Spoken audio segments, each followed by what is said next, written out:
Good morning, everyone. It's 10 o'clock Eastern Standard Time. Today is Tuesday, June 3rd, and this is Training Wheels. Training Wheels is offered through Cindy Krupp's An Open Door, and it's an hour where we explore the lessons of A Course in Miracles through a book I wrote called Training Wheels, and which is kind of a non-dual, it isn't really kind of, it's a non-dual interpretation of the daily lessons. And so we'll begin today. We are on lesson, let's see, where are we here? We are on lesson 35. My mind is part of God's. I am very holy. And what I'm going to do, as Cindy has taught me to do, is to go through each one of the lessons, which I'll do until we get to lesson 50. And I'll just read all the lessons as they build upon each other and deepen our understanding. So I invite you, wherever you are, to just close your eyes. I don't know what page it is on Kindle. Maybe someone could help with that. I don't have this on Kindle. So just take your seat. I'm going to turn my video off because I find that helps me to be more present. Just relax wherever you are.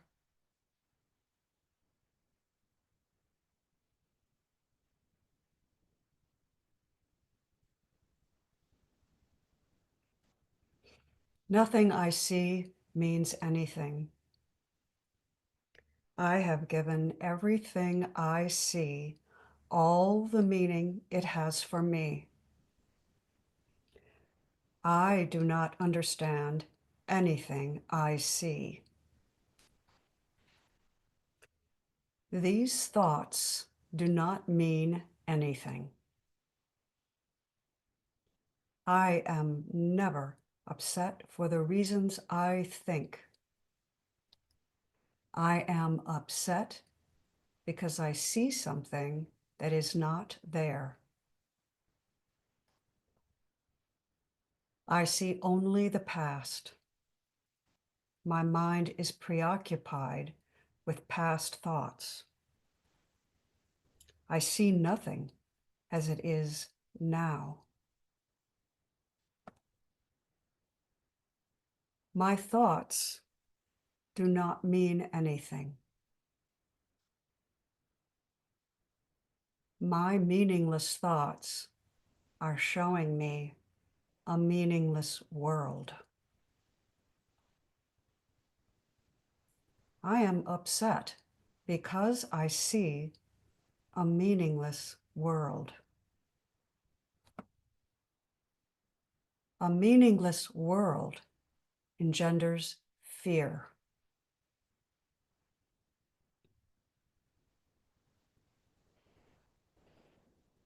God did not create a meaningless world.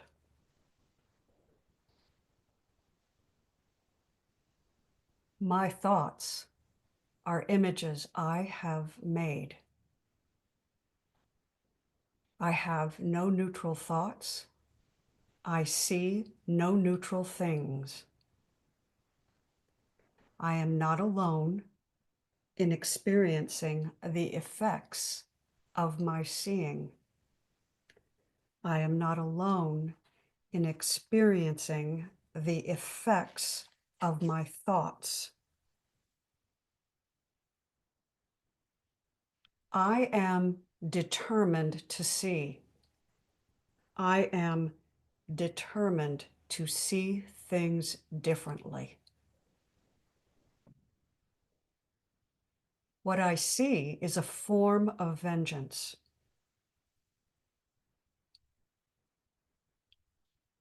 I can escape from the world I see by giving up attack thoughts. I do not perceive my own best interests. I do not know what anything is for. My attack thoughts are attacking my invulnerability.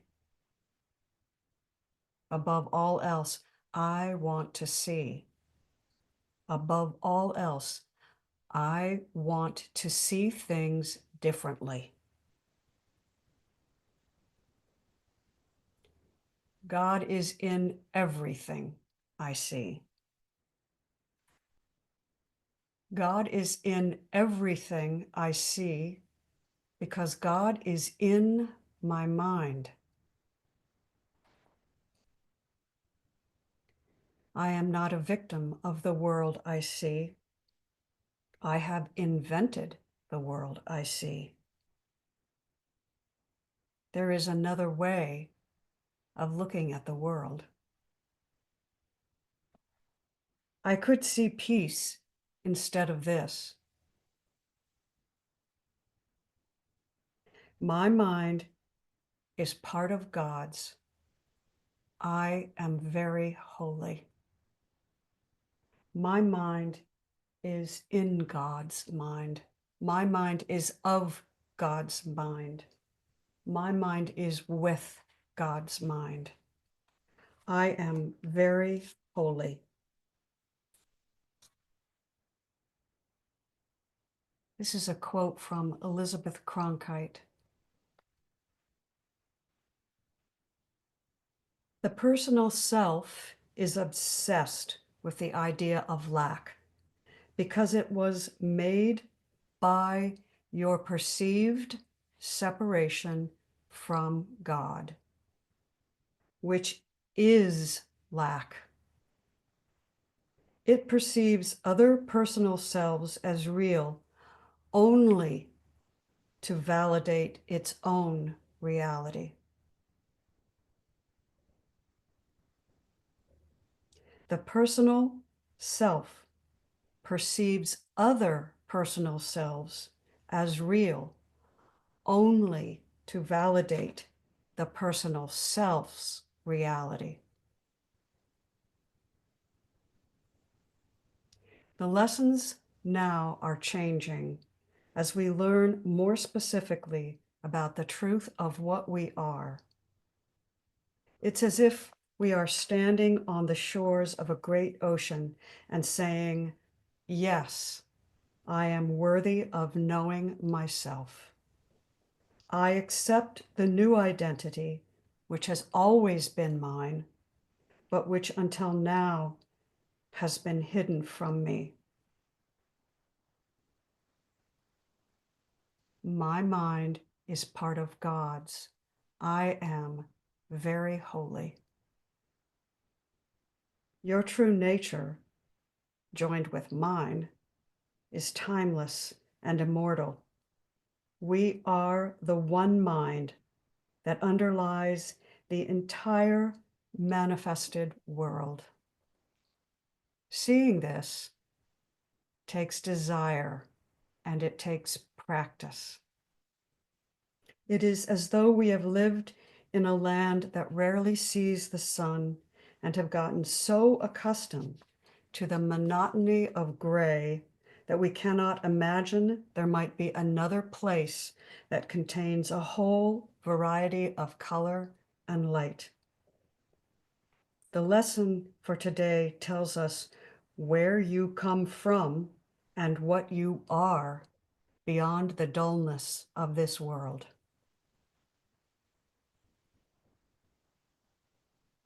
If what is true, it must always be true. Is it ever true that the sun is not there, even if it has been hidden by clouds?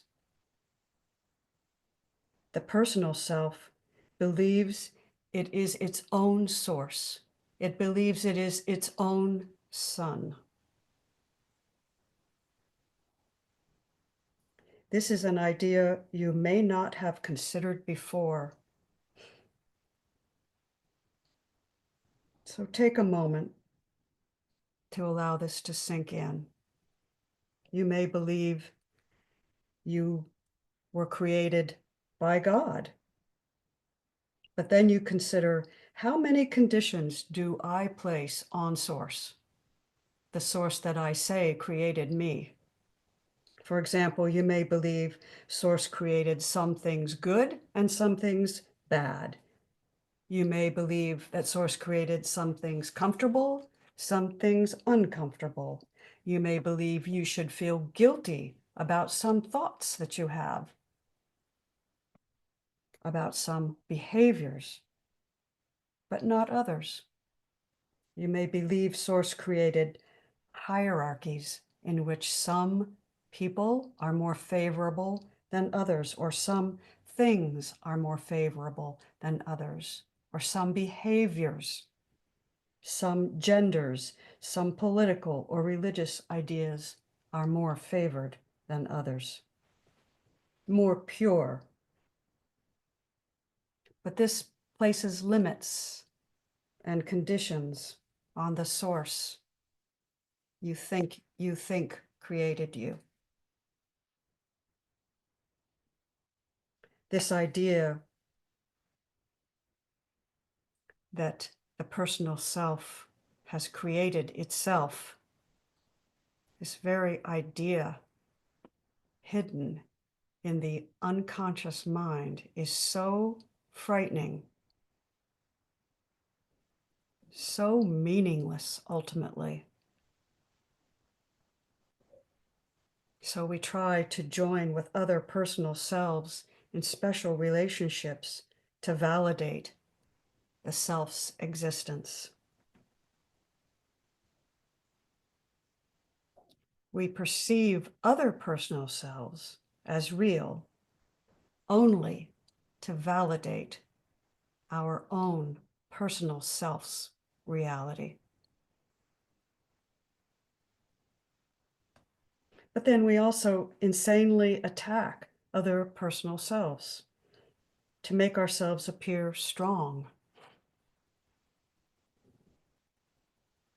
The personal self cannot question its own origins because the belief that it is independent and separate is the very foundation of its existence.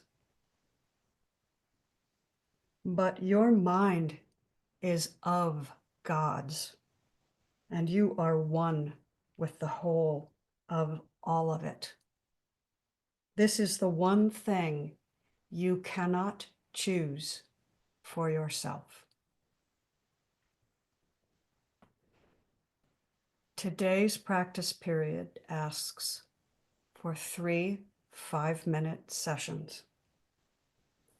Try to remain mindful in between practice periods. Every mind, no matter how seemingly separate, is part of your mind and God's. This includes the guy who cuts you off in traffic or the gal who speaks rudely to you on the phone. They are part of the whole I too. They are holy, just as you are, even if they don't know it in the moment. Believe it or not, your practice today will reach their minds because all minds are joined. This is how you serve. So today's practice are a bit different. And again, there are 3. Begin as usual by taking your seat and place your awareness on your breath and relax into your body. Don't force anything, just take your time. When you feel ready, with eyes open, repeat the lesson slowly. Say to yourself, my mind is part of God's. I am very holy.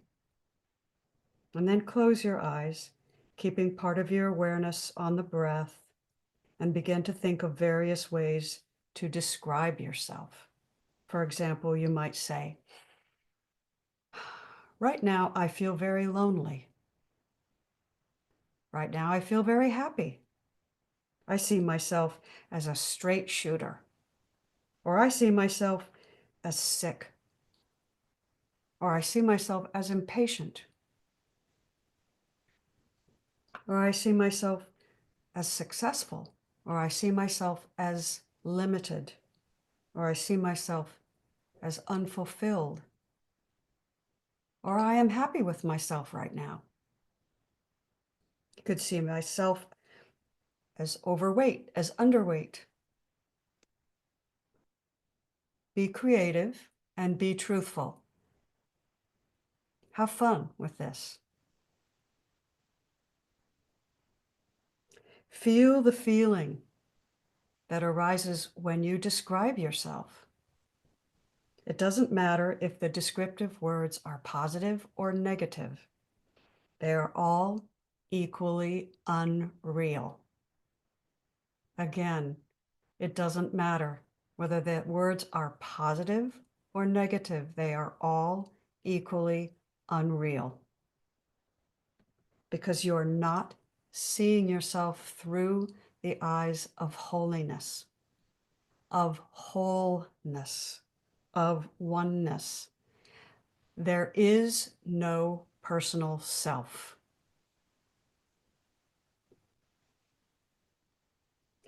After you have named yourself each time, say in your mind, but my mind is very holy. I am part of God.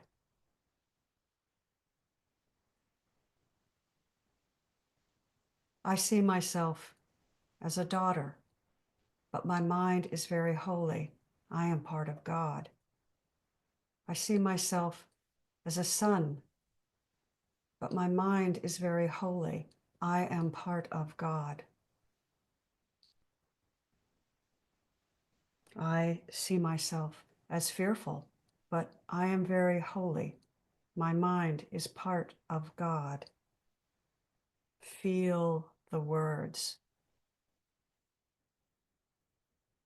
There is a teaching in the way the words feel and in attuning to the way the words feel. Notice the difference between the two ways of seeing yourself.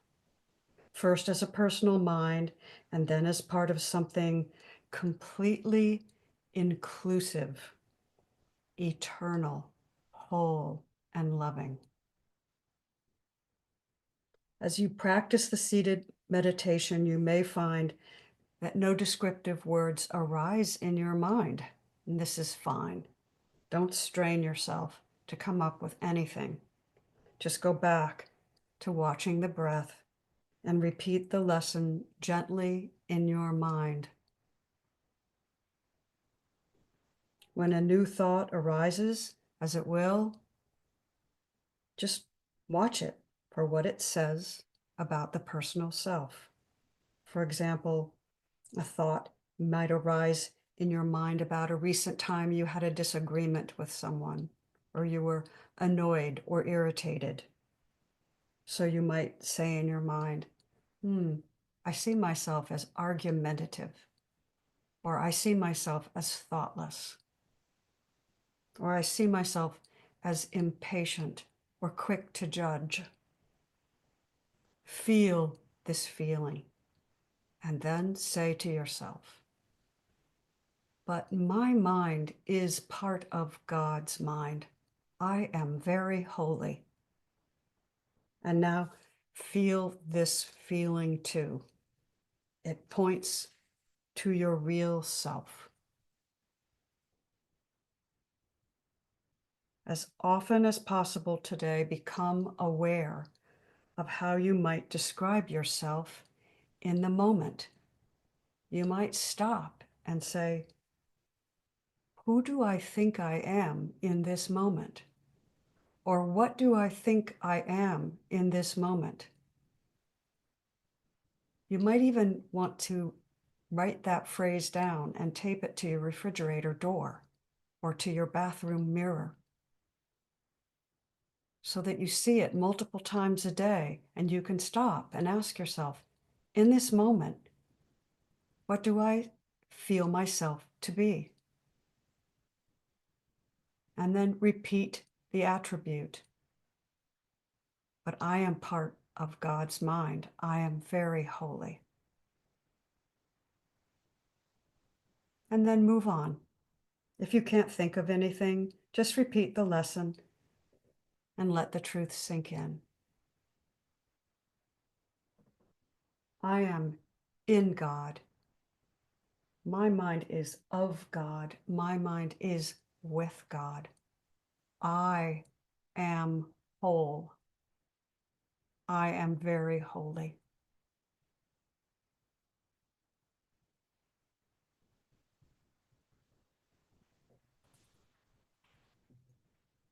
How does this lesson make you feel?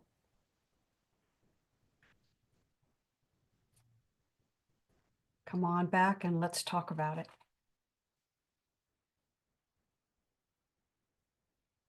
I have "Who do you think you are in this moment?" taped to my bathroom mirror.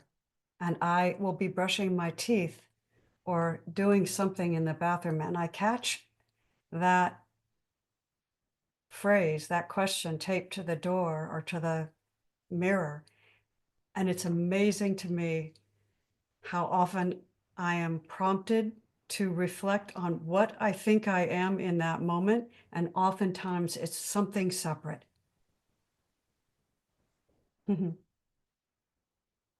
Oftentimes it's, I think I'm a person, or I think I am impatient, or I think whatever it is, I think a lot of the time, it is something that reinforces my separation, even if it's a positive thought.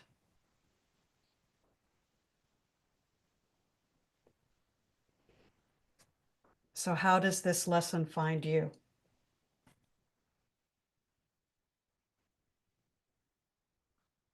Rana said, feeling whole and complete. Barbie agrees.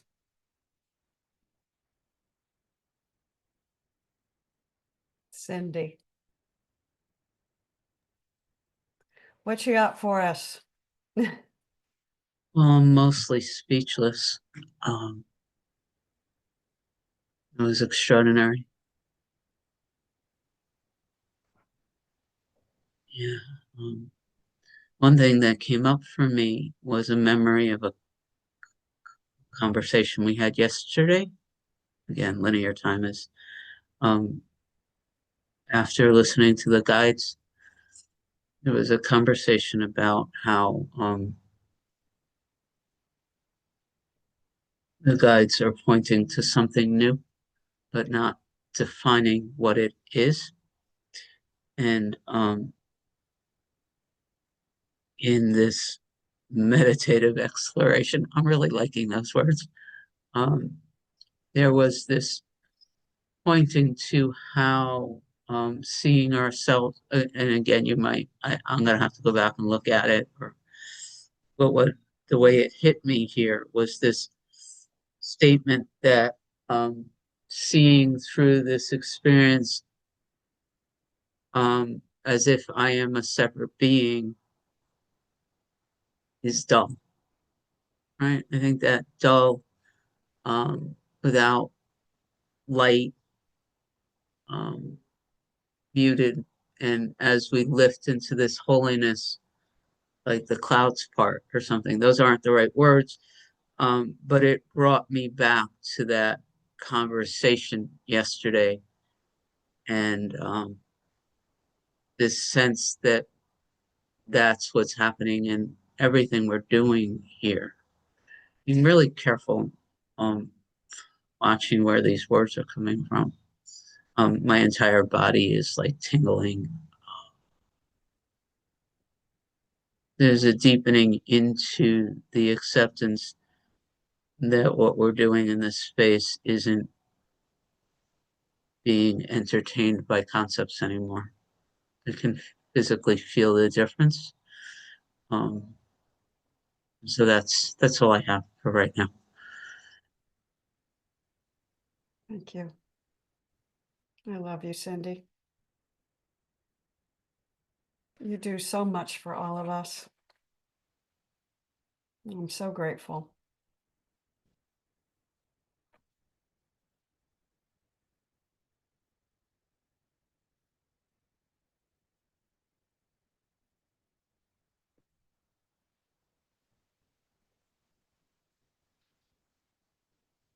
Barbie. Good morning. Good morning. Ever since last week, I've been, last week I was so full of joy. And ever since last week, I'm still in that mood. And the thing is, last week and this week, when you were repeating the lessons, before I used to hear them, but now from last week and this week, I'm also repeating the lessons. And so that, gets in my brain more and whatever. And I was fine up until you decided reading about God, God, God, God, God. And then I'm getting a feeling in the pit of my stomach. Ego doesn't like that word. I mean, it was really bad pulsating and everything. But I'm saying, but I'm so joyous. Why is, and it's still pulsating, but not as bad, but I'm still in a good mood. So that must mean I'm doing something right. But yeah, I do like all these lessons, and I don't know what will get me out of this joyous mood, but I don't want to find out because I'm in there to stay for the long run. Thank you. Thank you. I know some people, and I get it, just don't like the word God or they resist it. And because it has associations or connotations from the past. And that's fine. Can use a different word. I remember, gosh, it must have been a year ago, having this discussion with Richard. And I think Richard said something like, not liking one of the words. Maybe it was God. I can't remember, Richard. Maybe you can't either. But um, I thought, yeah, I understand that. I totally get that. No, I'm not dismissing God. My ego is dismissing it. Yeah. Yeah. Because I always use God or mostly Holy Spirit, but whatever, no. He could stay put. I'm in charge. Yeah. Yeah. Thank you. You know, in our Thursday class, we're we're really going through we're on chapter 5, the Holy Spirit and the ego's use of guilt. And we're really looking at the depth of the rejection of source, the deep buried in the unconscious mind. It's so deeply buried, this desire to be your own creator, to be separate, and how this sense of separation, this willingness to believe in separation, how full of fear and guilt that belief is. Because in order to believe in separation, you have to believe in a sense that you've gotten rid of holiness, that you've separated yourself out from it, that it isn't true.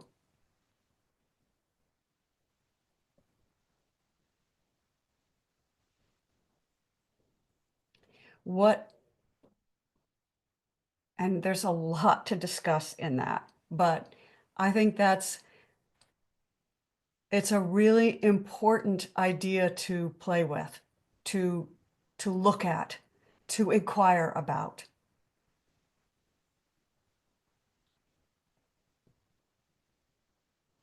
Because once that is brought into the light and seen, that's when the healing can start.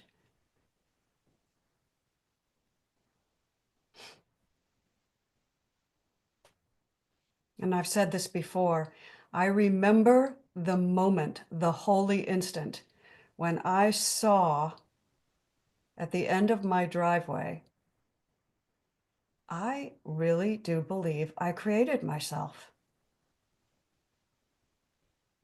I really believe I am responsible for every thought I have. I really do believe, like, if I think I'm responsible for every thought I have, I created myself. If I feel guilty about something I've done, I feel I've created myself.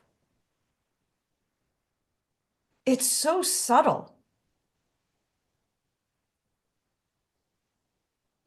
And that's why the non-dual path is so important for so many of us, because that's the first inkling that we get that actually not so much. My mind is part of God's. I am very holy. That means I have no separate thought. I see no separate other. As Sandra tells us, this course is the truth.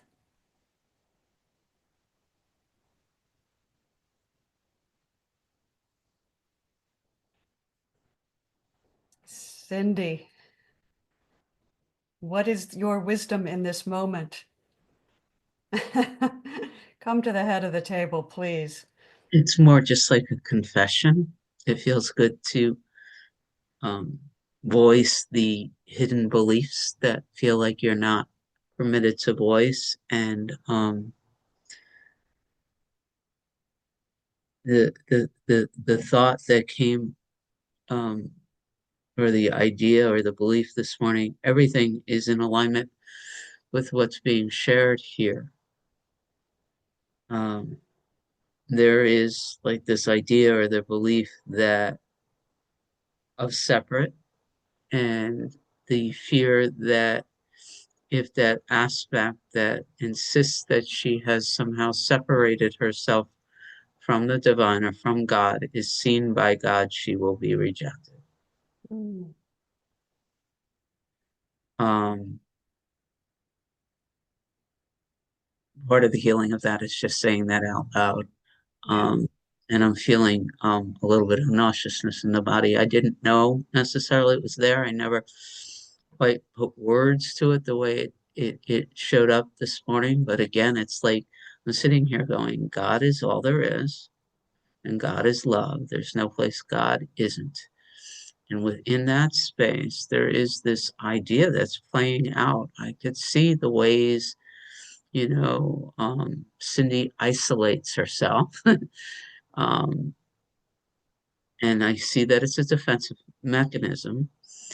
And there is this sense that if Cindy steps out into the world, um, and says, this is me, look at who I am, with all my warts and everything, that somehow she will be tossed, rejected, told that she is like worthy. And there is an acceptance on a very deep level that that's not about being rejected from the world.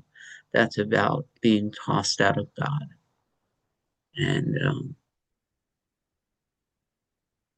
it's coming up to the surface. My mind is part of God's. I'm very holy. And that idea, that thought, that experience is also very holy. And it's also God. And it can be held and embraced and brought into a space where it can express fully. That's somehow part of what's happening. So, um, thank you for letting me just say that out loud. Um, yeah, so that's this confession. It doesn't feel personal though, right, Amy? It's No, like not personal. It's just no. this idea that it's part of it's like part of the prison that holds the sense of separate self in place. The building block of that. So thank you. And I don't know about you, but I saw that Sanders' hand went like this. And I so saw that. I saw that.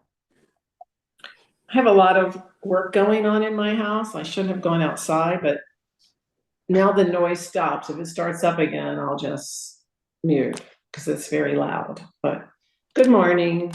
Good morning.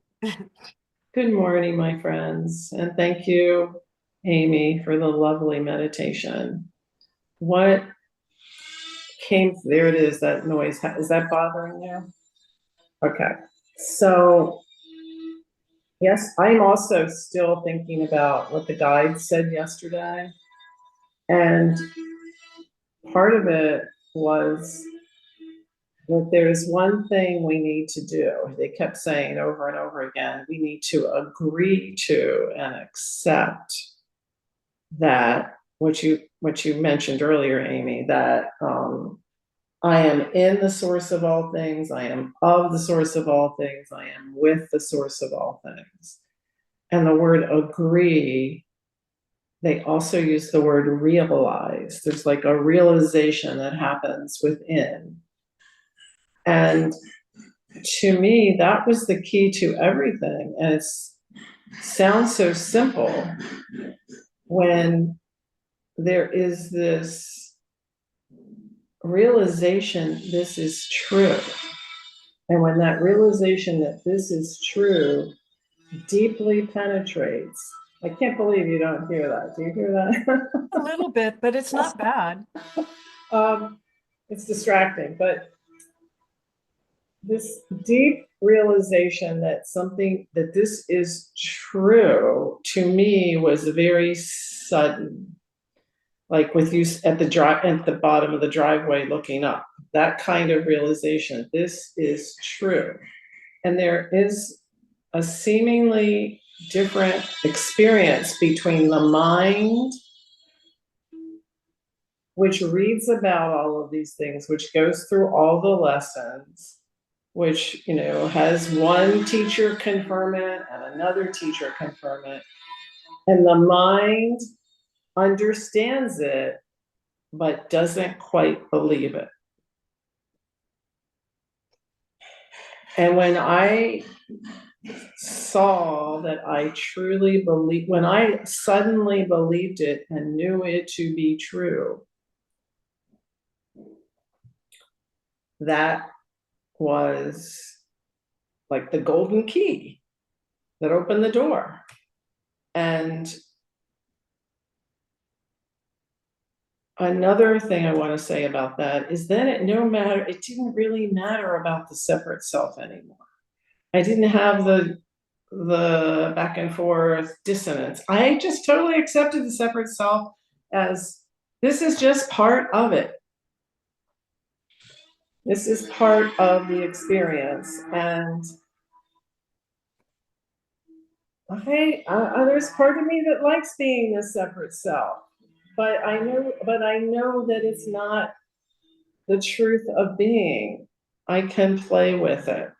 I can enjoy it and I can hate it and I can have all the range of emotions in it, but I know the truth now. It's kind of like, I was watching TV the other night. I watch way too much TV.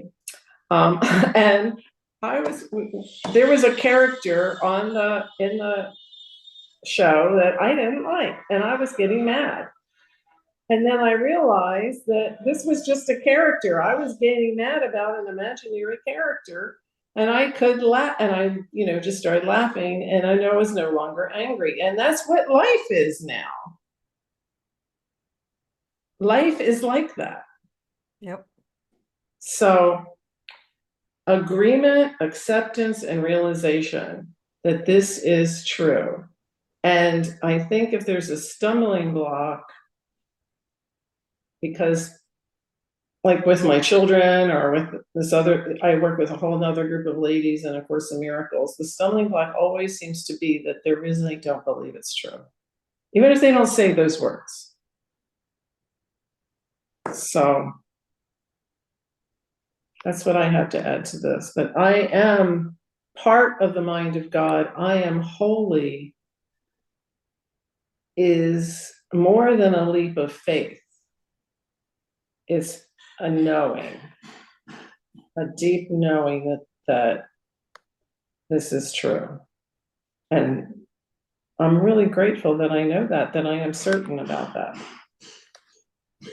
And it's that certainty which gives the new vision, the new eyes, the new seeing, the new experiencing. That's all new. It's all fresh. It's so totally available and easy. It's not the big mountain or the big wall that you're thinking, or anybody's thinking. It's very easy and simple. Okay, thank you. Thank you. Sometimes simple is the mind can make simple very complicated, which is why I really value having these reminders all over my house. Like, who do you think you are in this moment? Because um, the world is constantly feeding us this information about separateness. And so the idea is very simple. But when you're constantly being reinforced the other way, it's very helpful sometimes to keep that foremost in your mind.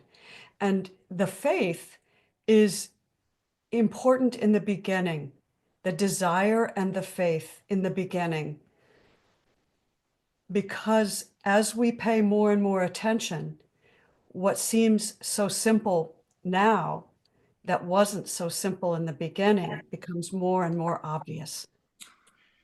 Yes, I want to add one more thing to what I was saying before. It's a sudden realization, but then there is becoming firmly established in it. Yes. And that was a process for me. Yes. So the sudden realization was there, but then I had to be, as you said, the reminders that becoming established in it was a whole nother thing. Thank you. Good morning, Patricia. Good morning, everyone.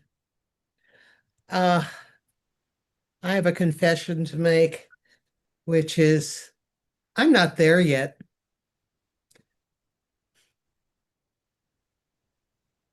Say more. Say more. Well, I'm not there yet that I believe that I am connected to the source, the way everybody talks about it. I hear the words intellectually, I can take that in. But I don't feel it. I don't get it. I don't feel it. I mean, even when I listen to Rupert, who is my buddy, because he is so intellectual, I suppose. And when the only thing I know about is that in the moment when I go into awareness and then there's nothing there, there's just nothing there. That's it. And when I'm kind and generous to people, that feels good. But is that God? I don't know. I can say, oh, this is God speaking, but do I feel it deeply? And do I know it? As Sandra was saying, know with a capital K. I don't. So that's where I'm at. Thanks for listening to my confession. Thank you. Thank you.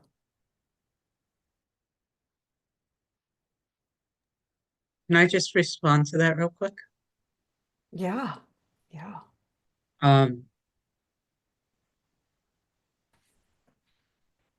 Looking for the right words. All that being said, and it's intellectual and I hear it all.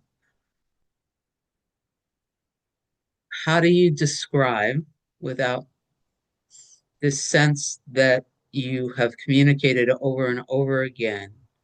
Like, why do these meetings open your heart so much and bring you into such a state of peace if there isn't some sort of divine intelligence that you're feeling when you're with us?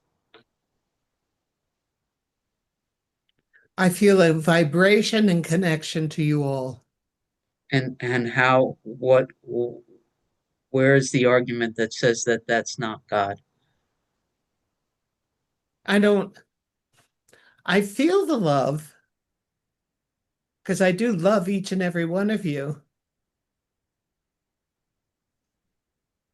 Yeah. And I'm feeling part of a community that I want to be part of. That's as far as I can go, Cindy. Yeah, it's just I often argue with the mind, and that just came up. It's so beautiful to have you here, and you've often communicated in a way that feels the same here, that I have identified as this divine connection.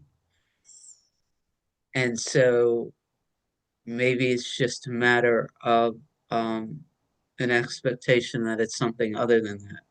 I don't know. I just wanted to bring it to the light. Thank you. Yeah, I went, maybe it's just the mood I'm in. I went to the doctor yesterday and they didn't get great news. So maybe that's part of it. Who knows? But I want to hear from Alka, because Alka agreed with you. She supported the words that you said, and I don't want to put you on the spot, Patricia, but if you want to share your news, then that's completely up to you, but we would all be willing to support you in whatever you're going through. So, Alka. Thank you. I just wanted to share an experience I had last week. 10 days ago, I was feeling really, really ill and worried. And then, well, it's a long story, but I've always sort of said that if somebody could show me a way of never eating again, I would take it, type of thing. And then I was so ill, and I said to the universe or God or whatever, oh my God, are you going to fit a tube into me? Is that the way I'm never going to eat again? And this energy gathered round my throat. Beautiful colors. I've seen these colors, but they were even more beautiful and compassionate and loving. There was just, I had the feeling that I was being embraced by the universe, by the divine, however may you put it. And 2 or 3 days later, I had another experience. Well, it wasn't so visceral, but it was there that I am this light and compassion and joy myself. And then a few days later, I listened to Christian Sunderberg when he talked about us being a drop in the ocean and the ocean being in the drop. And I thought, oh, I must be that. But the thing is, now I have to keep reminding myself about having had this experience. It's not there anymore, but I have to keep reminding myself, this is who I am. The actual experience is gone, but like Sandra was saying, you have to now work at it to remember and to make it part of me. So that's all I had to say to Patricia. Thank you. Thank you, Alka. Thank you very much. You know, I find myself sometimes catching myself loving that feeling. However the feeling arises in whatever form, I love it so much. And the reason I know that the reason I love it is because it's what I am, right?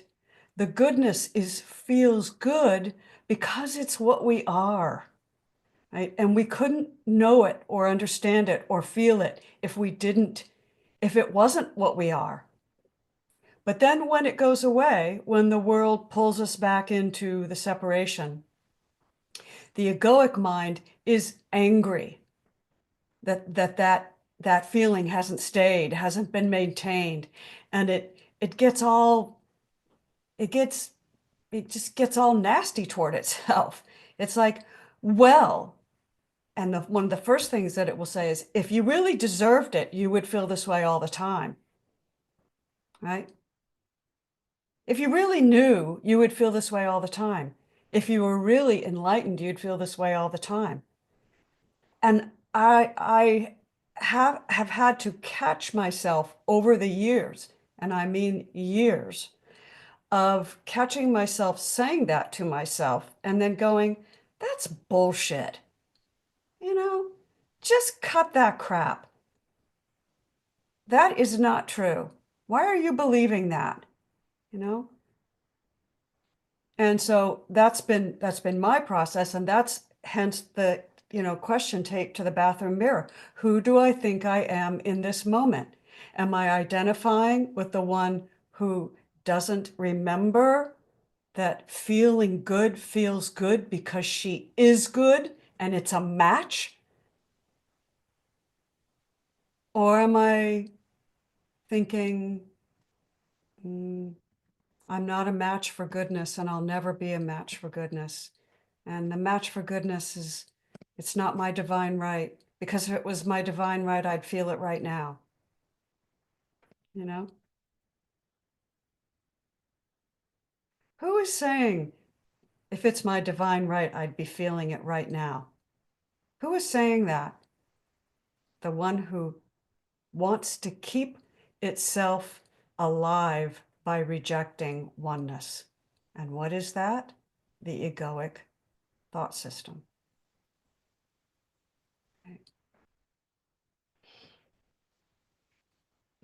Patricia, welcome. It's like I'm almost that what came to me, I'd like to tell you what's going on, but I'm afraid to because no one would want anything to do with me. Old thoughts, really. What's going on is I have had multiple strokes, mini strokes in my brain due to blood pressure, high blood pressure, which I didn't even know I had until 20 years ago. So that has what has occurred. And what that is part of is cognitive decline, which absolutely gets me to the quick in my separate self, having been so intellectually oriented for so long.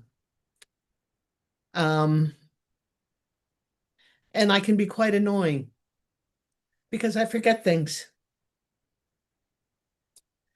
And it's hard for me to accept. And I'm angry. And I'm angry it's happening. And I also know it's age. And it's age related, so that's part of it. And I'm on all of these drugs now, and I hate them. So I'm angry. And I'm sad.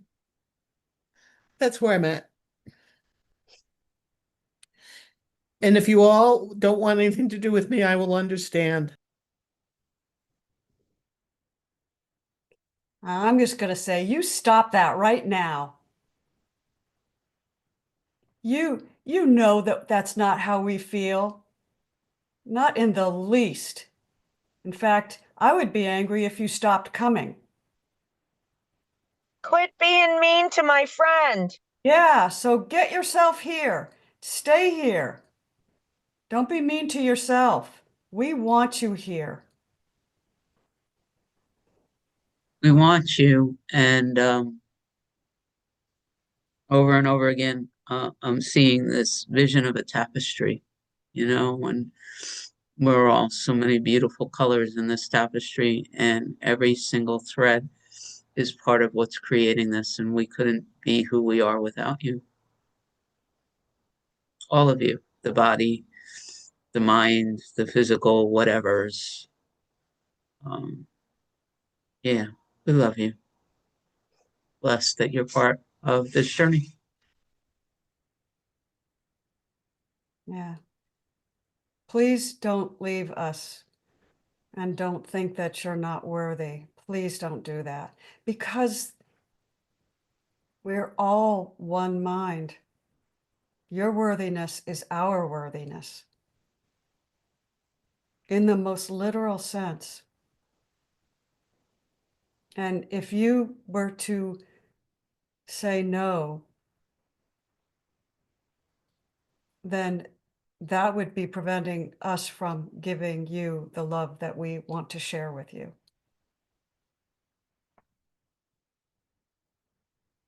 And from us receiving yours.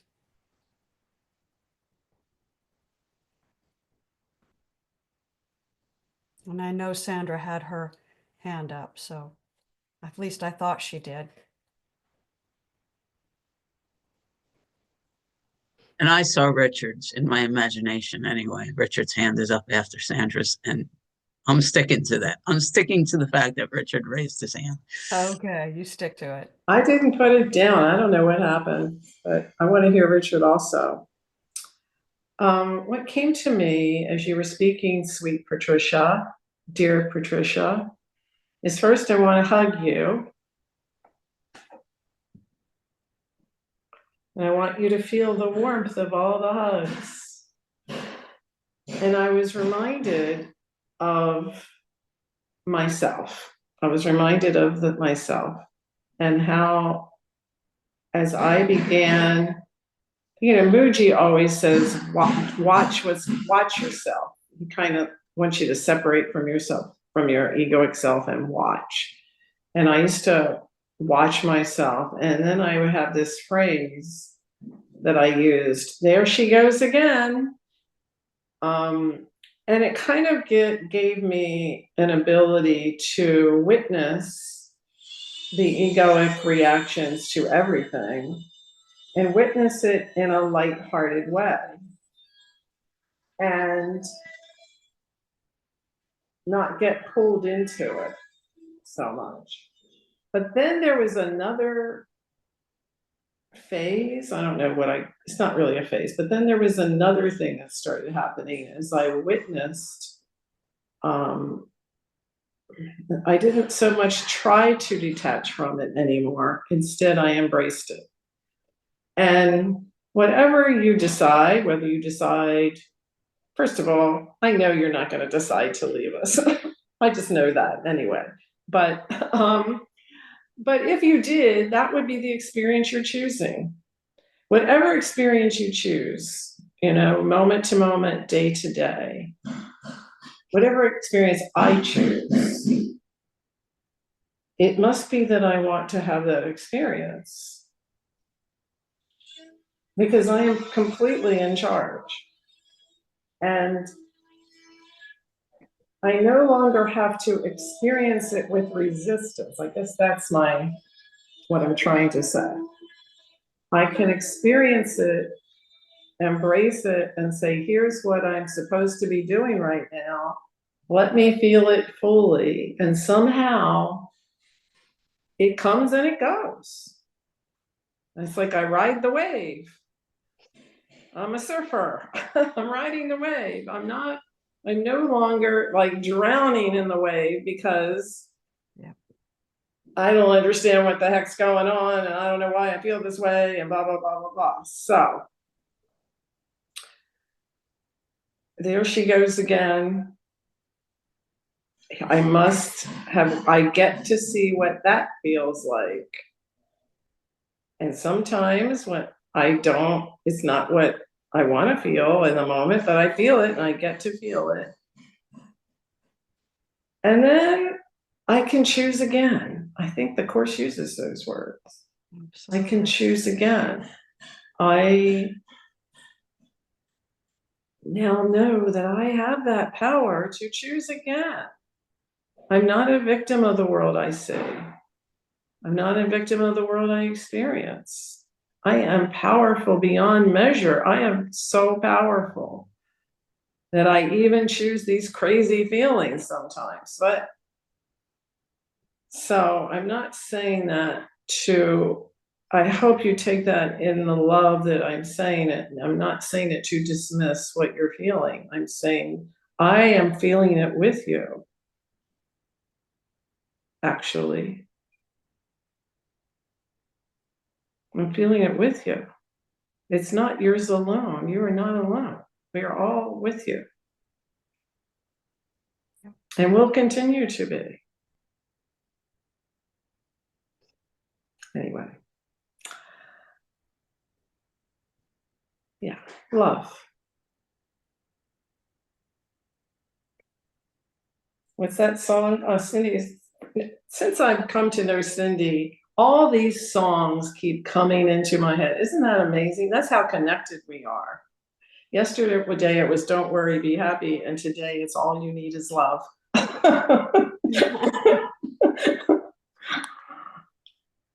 That's the Beatles. I know the Beatles are prophets. Richard, are you going to close us out? Thank you, Sandra. I love you all and great sharing today. I got a lot out of this meeting. And Patricia, I know what you're feeling. I've been there myself. And one of the things I love about the 12-step program is we are afraid to admit our difficulties because we don't think people will love us or accept us. And one of the great lessons in doing the steps of the 12 steps is overcoming that fear and realizing that when you listen to other people share, you go, shit, I don't have it as bad as other people. Why am I feeling sorry for myself? So it gets you out of that morass of. And the other thing you mentioned about identification with source or being one with source. A few years ago, one of my meditation, daily meditation, was a guided meditation with Abraham Hicks. And it was specifically focused on how to begin the day by aligning yourself with your source energy. Now, for Abraham Hicks, source energy is not physical source energy, which we sometimes call God or a Holy Spirit or whatever your path is. But and I did that. It was about a 15-minute, 20-minute meditation. And it really helped me to identify my belief that I had connected with my source. Not that I had a great experience, or I just came to believe I've done the work. It must be there. I'm okay with it. So that really helped me. And you might want to try a guided meditation with someone and just fake it till you make it kind of thing, you know? That's what I've done over the years. I fake it till I make it, and then I believe I made it. And well, I don't know whether I have or not, but who gives a shit? I'm okay with it. So I know that, like others have said, and I love that you've always been loved, regardless of what you're experiencing, your separate self. Because we all know you are the Christ, as we are all the Christ. So we love all because we are love. So love you all. I want to thank you, Cindy. I have forgotten who you shared. I was speaking today. I'm leading the group in an hour, and I don't have any idea what I'm going to say. And I said, oh, I better get my shit together here because I have to lead a meeting in an hour. Love you all. And with that, Amy, any final words before I stop the recording? Just thank you all, and thank you, and thank you, Patricia, for giving us the opportunity to hear what you're going through and to be with you. I thank you all very much, and I love you all. Mm. And I'll see you at noon. I'm noon your time, 10 my time. Bye, everybody. Thank you, thank you, thank you. I love you.